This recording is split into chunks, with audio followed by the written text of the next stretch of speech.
Hello, good evening, everyone. Welcome to Connect Africa. Today, we are going to do an update on the China Africa Summit that just kicked off today in Beijing. So, without further ado, we are going to dive into it. The China President Xi Jinping, has welcomed all these heads of states. So we are going to look at how it has been this welcome.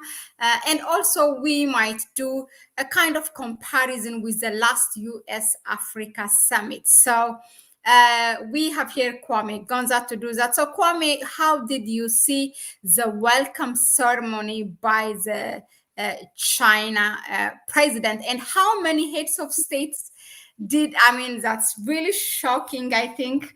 But how many heads of state did attend this ninth China Africa summit totally? Can you hear me, Mahlet? Yes. Thank you very much. Yes, as you have already mentioned, let me first say greetings to everyone who's watching Connect Africa. And thank you very much for supporting the platform. And a lot of people, actually, Mahlet, have gone to support our platform on Rumble. A lot of people have subscribed, and we want to thank you, everyone who has subscribed to Rumble. Yes, our channel on Rumble. So we are going to put it together so that we can start streaming even on Rumble. I think that is very important. So we have to appreciate the people who are, hanging in there with us and supporting us in all kind of ways. Yeah, so thank you even for tonight for being part of this program. We have done a program on the China, Africa Summit, Focac, which is the Forum on China Africa Cooperation, which was started a few years ago by China and its presidents who have followed it up on. Yes, the African heads of state, to answer your question, were welcomed very well. Very, very interesting what is happening there. Even compared to the United States, which we will talk about later, it is incredible how they have been treated. The African heads of state actually, have been treated like royalty. If you look at the vehicle, that particular vehicle, Mahlet, which you are showing, it is called the Ohongchi L5. That vehicle is a made in China vehicle. Is one of the highlights actually for me of this first day of arrival. In addition, of course, to the children, I saw the Chinese children, some of them who welcomed the heads of state. But I saw the children who were singing and entertaining the African heads of state. Also, singing some African rhythms, some African songs. Really, it was very interesting. But that vehicle, which we are seeing there, is called the Hongqi L5. Is one of the most luxurious vehicles, in China. Is a classic vehicle, and it costs around 1 million. So all the African heads of state, that is the cost of that particular vehicle. It's not for cheap people. It's not, the average people don't even buy it. But that's the vehicle which has been the highlight of the day. If you compare actually to the United States and the vehicles which they used in the United States, it was disorganized. It was extremely disorganized when you talk about the United States. That the vehicles almost which were used in the US, they picked here and there. They were not uniform. So the function itself, I see it to have been very organized. The vehicle is normally used by Chinese officials, that particular vehicle as a nation, and is manufactured by the company called, is it called Hongqi? I think the company itself is called Hongqi or Geely. It's either Geely or Hongqi or, Shanghai. I've forgotten the company which is manufacturing this particular vehicle. But at the back, always there's another vehicle which is always escorting. If you look at another vehicle which is going to come, that particular vehicle also is one called, the one which is at the back is called Hongqi H9. And if you look at the Russia-Africa Summit, which happened this very year, I think it was this year. Mahlet, can you remind me, was it this very year, the Russia-Africa Summit? No, it wasn't. It wasn't. Was it last year? Yeah. Okay. Yeah. So during the Russia-Africa Summit, I think it happened in St. Petersburg. that vehicle featured very much. That vehicle in the back, which we are seeing in the back, which is called the Hongqi H9. The African heads of state actually were driven in that particular vehicle. So we are seeing, in one way or the other, at the same function also, China is flexing its muscle when it comes to technology. Okay, a lot of African heads of state attended, 51 of them. And, we've seen a lot of presidents, Chad, all these countries, their heads of state, went there. We saw Ruto, we know him, of course, what he's done. And he's U-turn and turning around. We've seen, President Abiy. We've seen Comoros. We've seen, almost, Rojalina from Madagascar. We have seen Nado is there. We have seen Tanzania is there. Suluhu, Samia Suluhu. We have seen Jomai Faye is there. We have seen from Guinea, the president from Guinea with his wife, white wife, with French wife. We have seen almost all the continent, present at this particular function. So from the CGTN media platform, which is a Chinese media platform, they said that the number of heads of state who have attended is 51. And this Oh actually my eclipses, God. 50 yes, heads of states not represented by. no, yes, heads of state. I think we can see President Abiy there. He has just Yeah. arrived. We have just seen Prime Minister Abiy. Prime Minister Abiy has just arrived. So it was 51 heads of state. That is what they said who attended. And The last African Union summit was only 35 people heads of states. yes.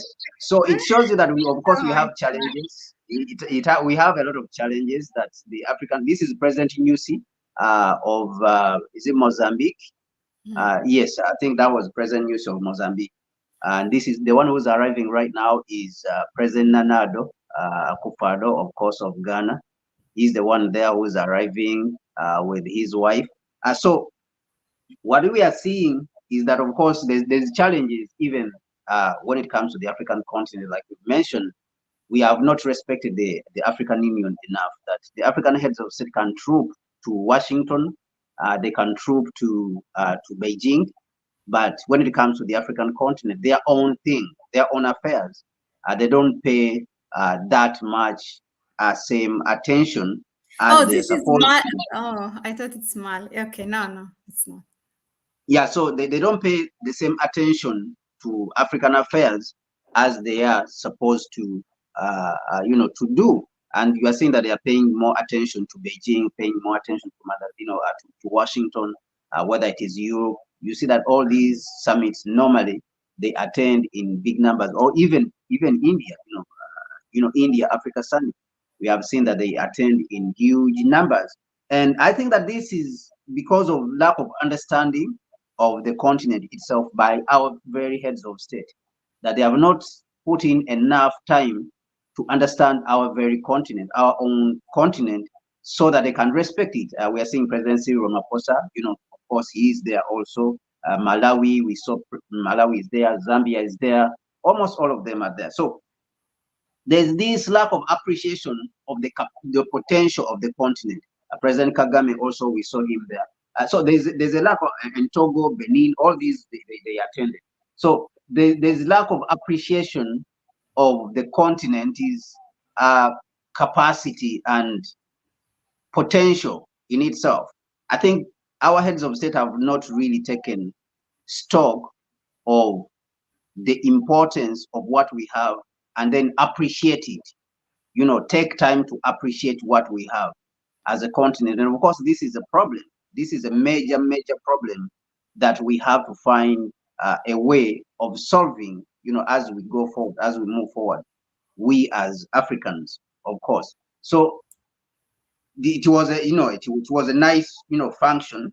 For me, I see it as a nice function compared to what the United States organized in 2022 with the U.S. Africa Summit, and China is continuing to show itself, as an advanced nation that is not going to back down, is going to continue to compete, And this is a demonstration of that they are extremely organized.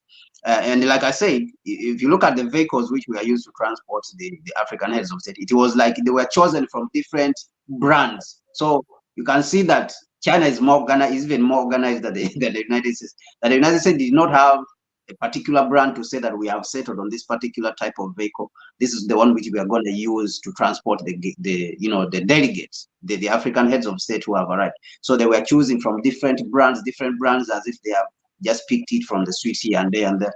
So it shows, a lack of organization, or almost disorganization. So China is showing that is on top of the whole issue, and is going to compete. China is just showing that it's going to continue to compete, and it's not going to leave the African continent, as many people have been suggesting, because in the past it has been reducing how much it is spending on the African continent, which myself I agree with, because I don't think that the Chinese should do everything for us. They should plan for us and continue to pour money inside the continent. It will incapacitate us as Africans also. We need to realize the potential we have, what we have, so that we can be able to build this continent by ourselves, instead of all the time, waiting to for handout from external, civilizations and people. So so this is what we are now observing so far, as the function is going on. And of course, some money has already, the prime minister has made the ministers, the African ministers. Many of the heads of state of the African continent traveled with a lot of delegates and ministers. So the prime minister, the premier of China, met the ministers, and they spoke about the fact that China is going to continue to invest in Africa's infrastructure. Of course, we saw people like Ruto were interested in the railway, platform, from increasing the railway or completing the railway from Nairobi to Kisumu, which is the standard gauge railway, and other infrastructure. A lot of African heads of state have gone there to look for infrastructure. Tshisekedi is also there, the Democratic Republic of Congo. And we remember that he had renegotiated some of the contracts he found that President Kabila had signed with China, because he wanted to get more infrastructure into the country out of these deals, because there were minerals with Sinohydro. There were minerals for infrastructure deals. So he wanted to get better deals and have more commitment from the Chinese. So we are seeing that progress is being made. So the Chinese have said they are going to continue to commit themselves to infrastructure, communication, and renewable energy. And of course, as many people have already predicted, that China wants to continue to focus on the global south, and all these capacity which they have been claiming in the West, that is overcapacity. They want to engage with the South, so that the South can be able to absorb these technologies, whether it is automobile industry, whether it is Huawei. So from what I'm perceiving is that we're going to see a more active involvement of Huawei in Africa's communication infrastructure, whether it is 4G and 6G. So we're going to see involvement in that particular sector, and of course the encouragement of renewable energy on the African continent. We will see that from the Chinese. What really makes me wonder is that, the team of the summit is joining hands to advance modernization and building a high-level China Africa community with a shared future. Okay, long, thing. But what is in it for these leaders, that really they can't come to their own continental body, to African Union, and they have to make it to China? What is it in it for Africa? Or I don't know what China has on them. What is in it? Yeah, so I think that what is in it is there's expectations, because China has been a fair player. It has been relatively, I think that's the best word for me to use. It has been a fairly, a relatively fair player, or compared to other partners which Africa has had. You look at the Turkish, for example. The Turkish too, when they come here, of course, the Turkish they don't have a lot of money. Even their economy is not even up to $1 trillion. But the Turkish, of course, when they come to the African continent, they don't really put up that serious infrastructure. Of course, we have seen that the airport in Sierra Leone was the main airport. The new airport was built by the Turkish, But the Turkish majorly I've seen in the countries where they have been coming, they have been putting up mosques and not, industries. But we see, especially in East Africa, we look at countries like Uganda, for example, which I'm very familiar with, very much, and of course Ethiopia. There's a lot of industries from China. Not only now, China is not only putting up, just infrastructure, but industries. They are putting up industries, sewing, to produce, clothes, refining, making tiles. You come to Ghana, they have put up, oil refinery. They have put up other factories which are making tiles. So you can see that they are making headways in different aspects. So they have really won the respect of the Africans compared to the rest. So you can see that this is the reason why the African heads of state have decided also to honor this, summit, this particular summit and invitation. And if you go to Uganda, for example, huge investment in Uganda by China. Like I mentioned last time, the biggest, dam in the country, which is around 600 megawatts, was built by the Chinese. They are working together in the oil industry.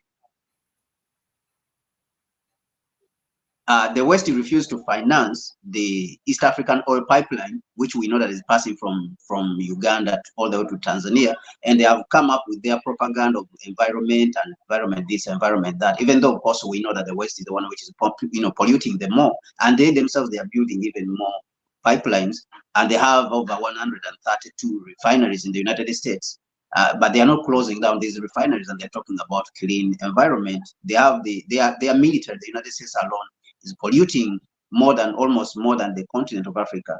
So they're not shutting down their meat, and they're talking about the environment. So when they brought up this propaganda, China stepped in and is the one financing, for example, the oil pipeline project, which is going to go through Uganda and Tanzania. And they have seen that Suluhu is there. She's there. They are trying to build another port in Tanzania. We are seeing that they are playing a major role in the oil sector in the country, in Uganda, infrastructure and even industrialization. So it's very difficult for this country. And we are seeing that another Indonesian Petronas, another Indonesian petroleum company has left, abandoned South Sudan. We are seeing the Chinese are stepping in to invest. So you can see the reason why, they are there. I mean, we've seen President Salva Kiir of South Sudan also is present at this particular summit. We have seen Sudan, the president, that general from Sudan also is present. So these are the reasons. The fact that they provide an alternative, of course, to a very unfair world. They provide a fairly or a relatively fair alternative to a very unfair world, which is almost completely exploitative towards the African continent. So then the African heads of state, of course, have been forced to gravitate towards China, or have been attracted to gravitate towards China. But when it comes, of course, to our African affairs, I think there is still lack of understanding of the potential of the African continent, and that means the appreciation of the power and the capacity of a combined African state, or the African continent combined. There's not yet appreciation of the capacity which we have and the potential, because if you look at our economy, is around $3.5 trillion, right? So $3.5 trillion, we are at the same size or slightly behind India, because recently they said India's economy has grown to $3.7 trillion. So we are relatively the same size as India in the size of the economy. But you can see that India too puts up Africa, India-Africa summit. We should not be, because we are equal. We are equal, and even we are much better because we have more resources. Our economy, our continent is 12 times the size of India. So which means we have more land, we have more resources, and we have the same size of economy, we have the same population. So we have much more. Even we are strategically located because we are in the center of the world. So India, countries like India, the UK, Europe, Europe may be relative. They should be calling for Europe-Africa summit because they have more than $3 trillion of economy. But countries like Italy, I saw Italy recently called, Italy Africa summit. This is ridiculous. This should not be happening. The UK should not be calling, UK Africa summit. These small countries like Turkey should not be calling India Turkey Britain, they should not be calling, Turkey Africa Summit, UK Africa Summit. So there is lack of appreciation of the capacity of our continent, and that we have everything we need. We just need to use it the right way. We need to tap it and use it. If you look at the financial inflows, the remittances inflows into the African continent, $100 billion. So this is much more than the so-called foreign direct investments, 3 times more than the foreign direct investment that is coming into the African continent every year. So we have the resources, but how to tap them, I think there's lack of appreciation of the capacity that we have in that area. So combine those two, then you can see the reason why the African heads of state, of course, are trooping to Beijing.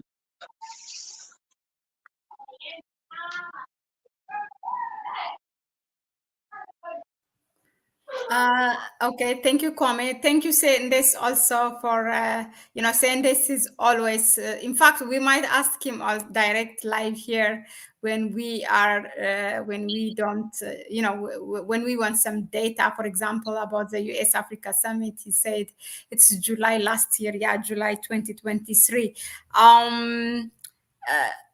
Can you compare this with the last US Africa Summit? Yeah.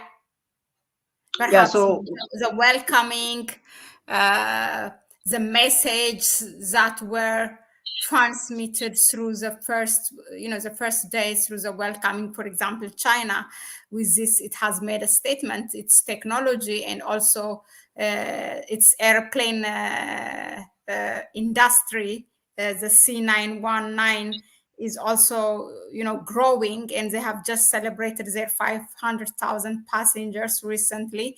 So with the car also, I think it's making a statement beside everything what is going on. With the US Africa, if you can recall what was like the major events, and if you can compare it with this one. Yeah, so when you look at the US Africa Summit, I think one of the things which I see is the genuine respect for the African heads of state, and like I showed you, if you look at the vehicles which they used, executive, the heads of state were really respected on that side, but the respect that comes from China, you can see that is genuine, right? Is a genuine.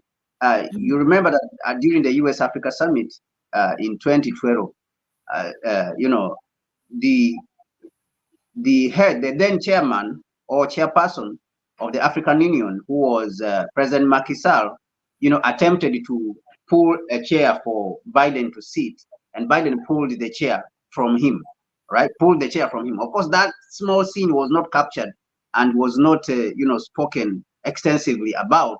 But the thing is that this was disrespectful on the side of the whole African continent, because remember, this was the chairperson or the chairman of the African Union. And I would just like to put some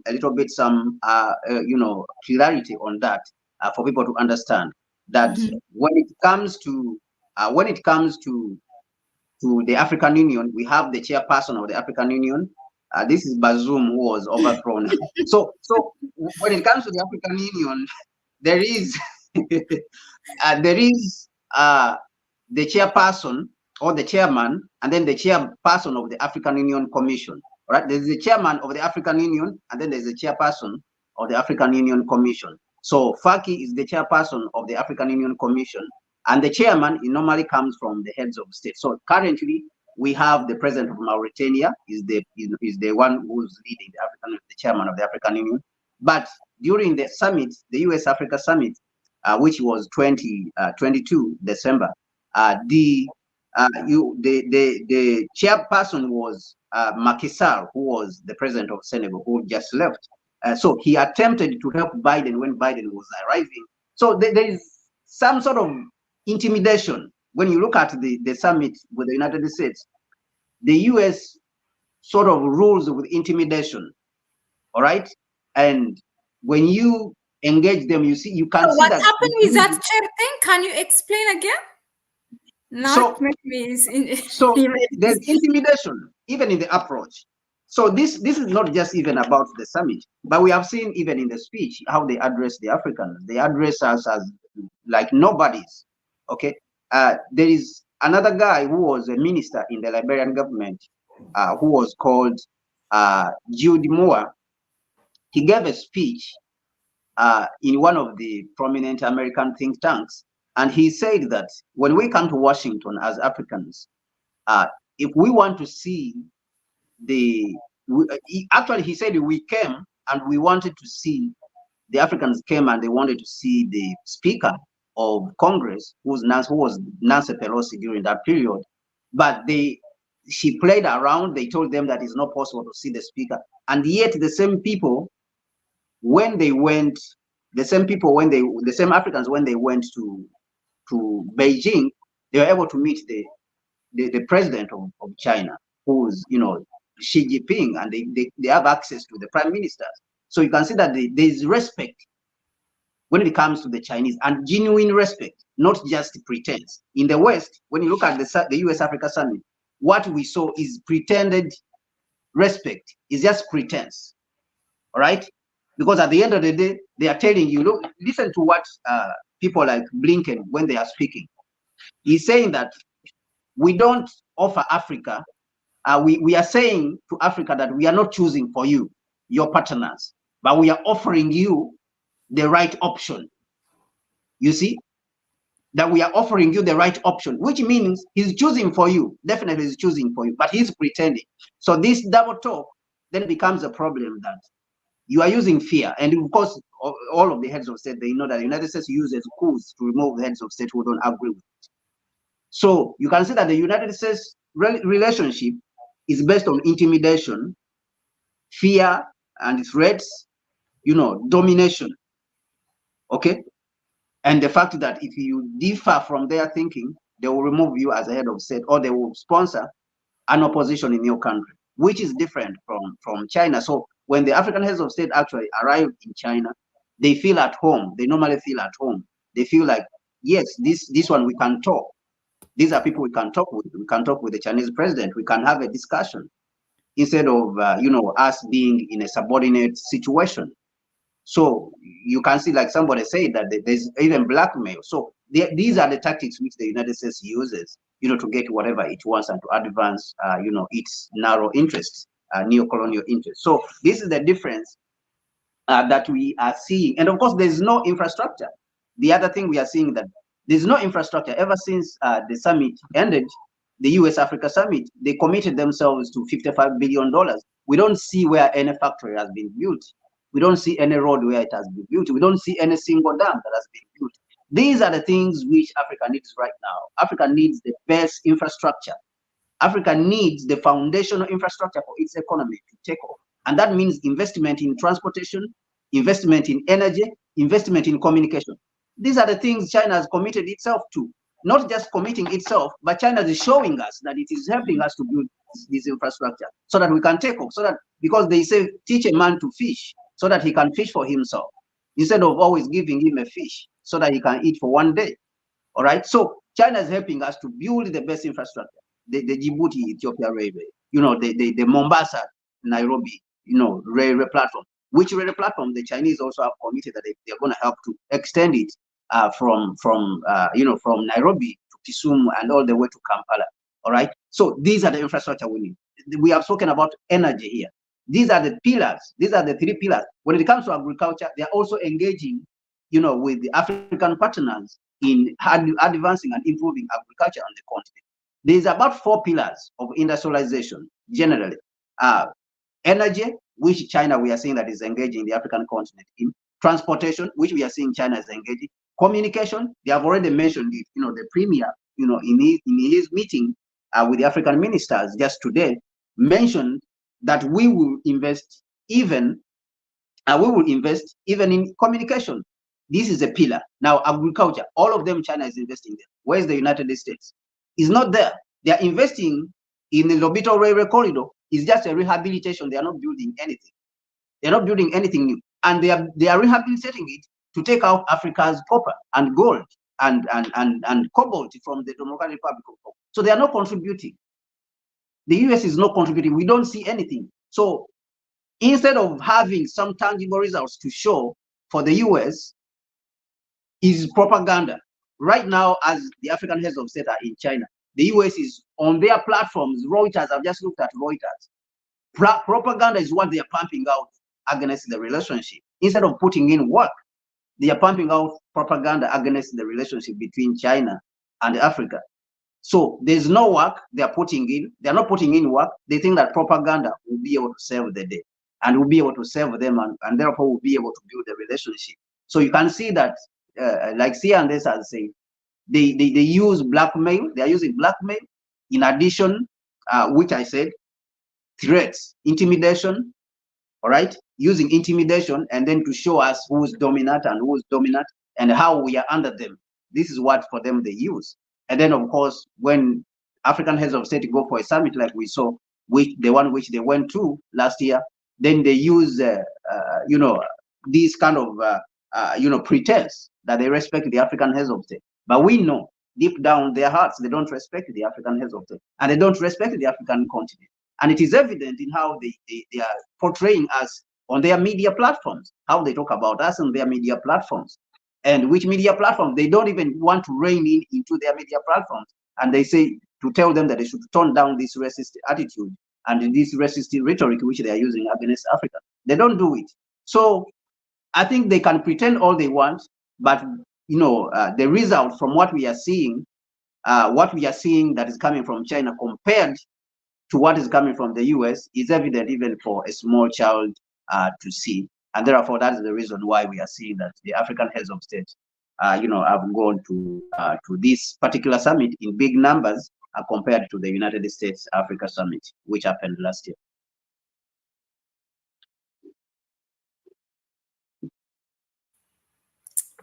Thank you, Kwame, for that. Lion Rule, hello, welcome. Lion rules the jungle without fear is the name. Okay. He or she says, me living here in the US and spend decades in the military, work for corporate America and having my own business. I'm afraid to say US will not change.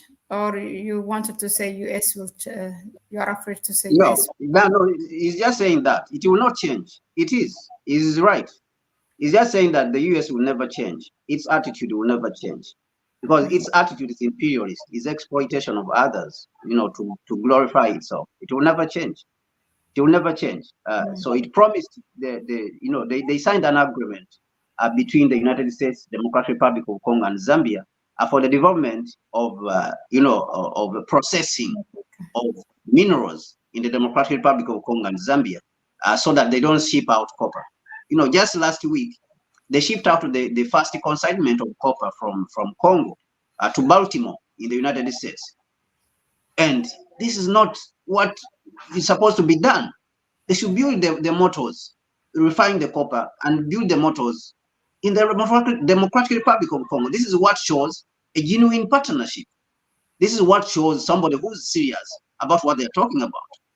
But of course, unfortunately, even in the same MOU which was signed, the Memorandum of Understanding which was signed between the United States, Democratic Republic of Congo, and Zambia, the US put a clause in there which said that the agreement is not binding. That's what they said. The agreement is not binding. So it shows you that somebody is just playing around, and you have to be stupid to believe to hang in with such a person, or to believe such a person that this is a reliable partner. And so it is no accident, that the African heads of state, of course, they troop to Beijing because they are getting results. We can see tangible results. The African CDC is there, we can see it. Obama himself came and spoke when he was president, came and spoke at the African Union in a building which was built by the Chinese. The US has never helped anything tangible that you see is there. Apart from propaganda, that, this and that, there's nothing. You don't see any serious infrastructure that this is what they have built for the African continent. And this is, of course, painful, regardless of how African heads of state want to have a cooperation, want to have a relationship with the United States. So it's definitely for this reason that a lot of African states decided to Beijing to this particular summit, because they expect more from Beijing. And I believe Beijing will continue with this war that is going on, which the United States, of course, started with China, which is a war, of course, against the South, the global South. This is completely a war against the global South. Because it slows down, once it slows down China's growth, it's going to slow down the African economies and global South economies. So it's a selfish war in itself.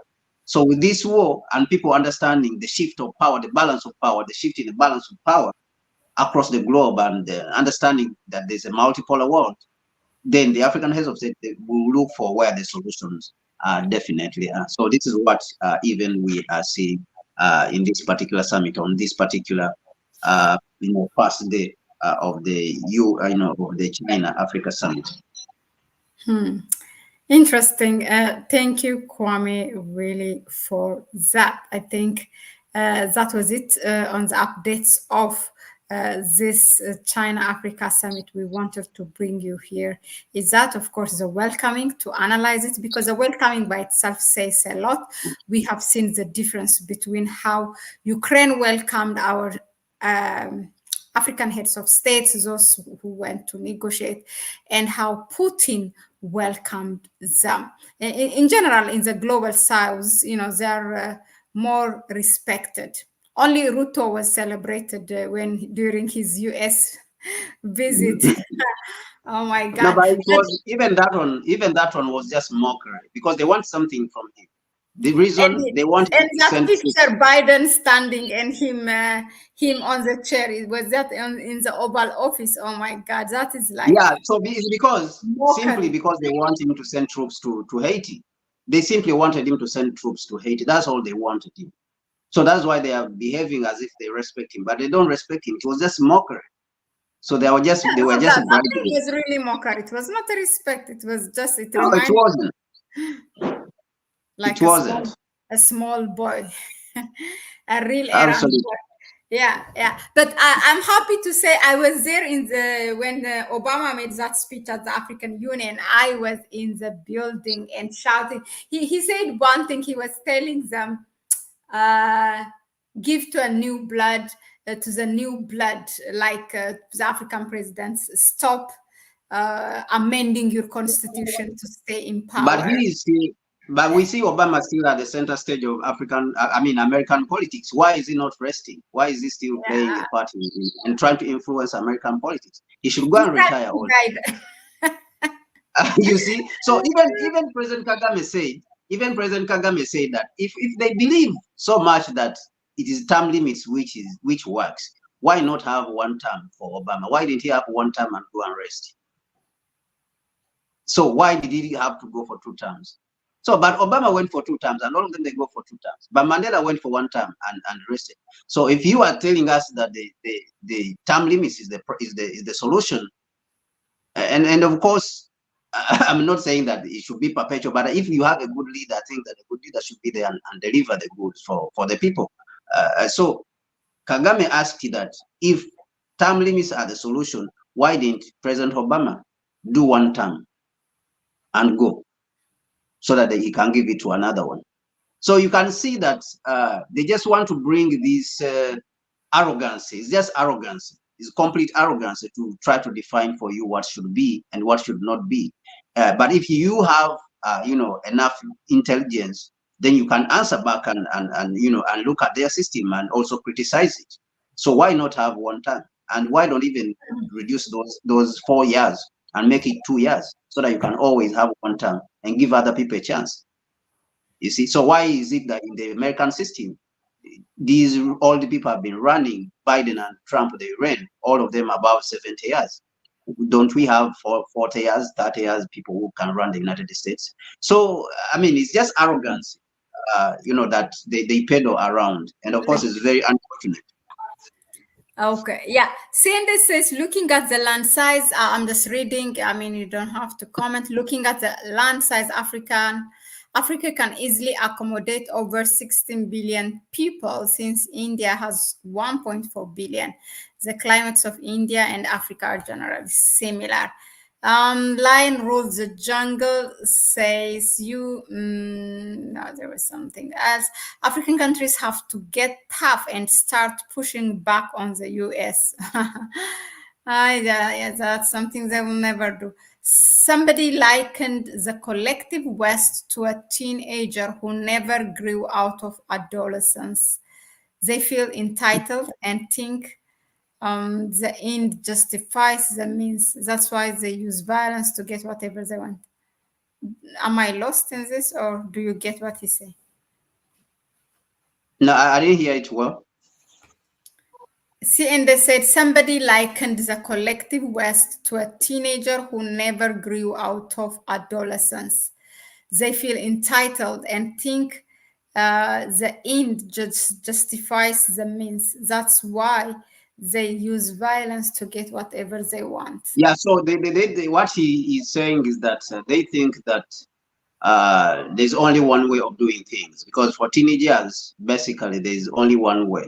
So the US has never grown out of that thinking that the only way to do, like for a child, for example, if you have a small child, the child knows that the only way to get things from their mother is just to throw the tantrum and cry and stuff like that. So it's throwing tantrum.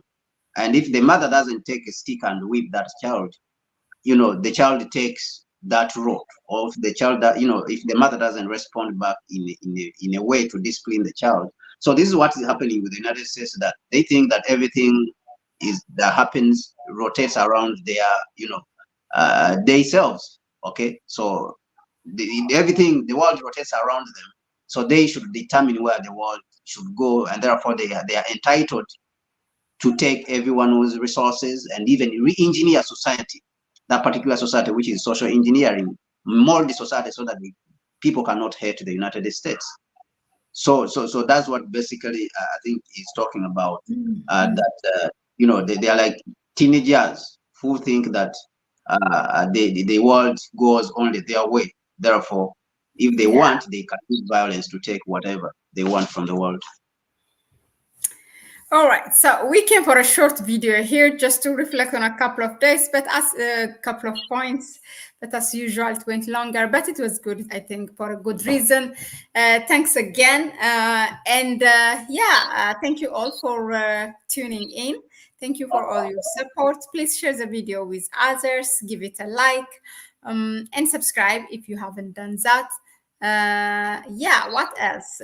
You may please support us through our PayPal account, which you can find in the description section. And Kwame, thank you once again for this update. We will continue until this, or maybe we will do at the end or something in the middle. It's from today till the 6th.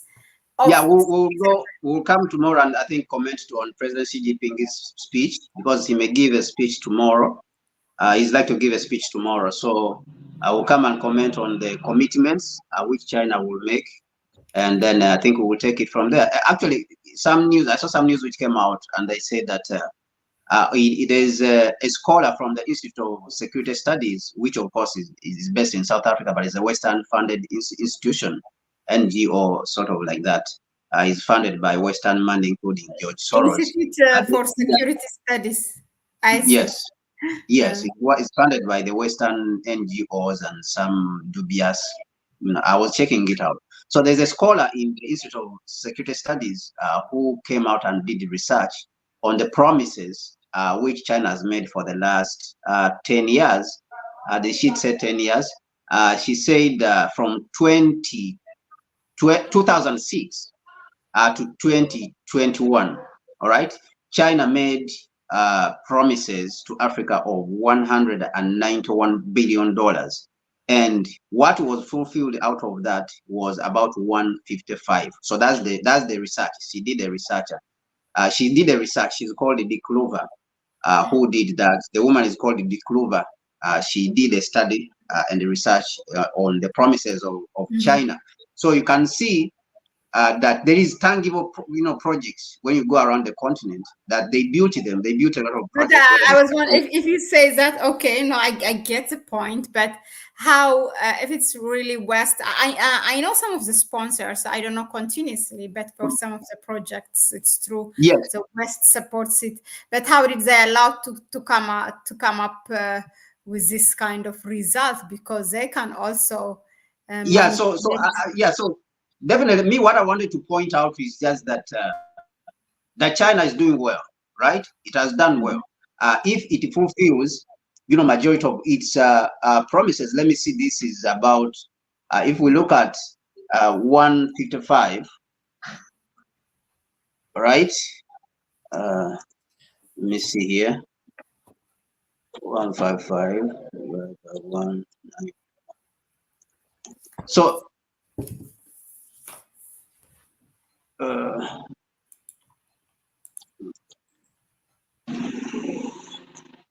so which means it actually means that China is fulfilling 81.2% of its promises.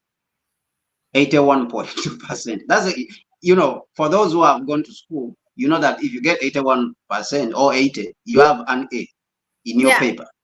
Yes, that's an A. So let's go to and examine the West. During Obama administration, the US promised about $49 billion as a commitment. Just recently, in 2022, the Biden administration promised about $55 billion. But when you track on the ground, you don't see it. You don't see anywhere on the African continent. You don't see anything. Where is the commitment that these people have made? You don't see nothing. That's a part topic by itself, concerning on the research on the finding, and then the way now you try to look at it to compare it with the US. But it's a good point. True. It's definitely, that's like almost it fulfilled what it promised. 155 out of 181 is a good one. A richer Africa, saying a richer Africa will be better for China in the long term. China will be able to trade more as Africans will afford to afford the goods that the collective West is busy in raising taxes. Absolutely. And tariffs. Yeah, that's a good point. Absolutely. Yeah. Absolutely. All right, then. Thank you. And we will see you on the next one tomorrow again. We will be here. Ciao, ciao. Ciao, Kwame. Bye, everyone. Sendes, Lion. Who else I miss? I think 2 of you are here, but everyone I know, even if you are not commenting. Okay, ciao.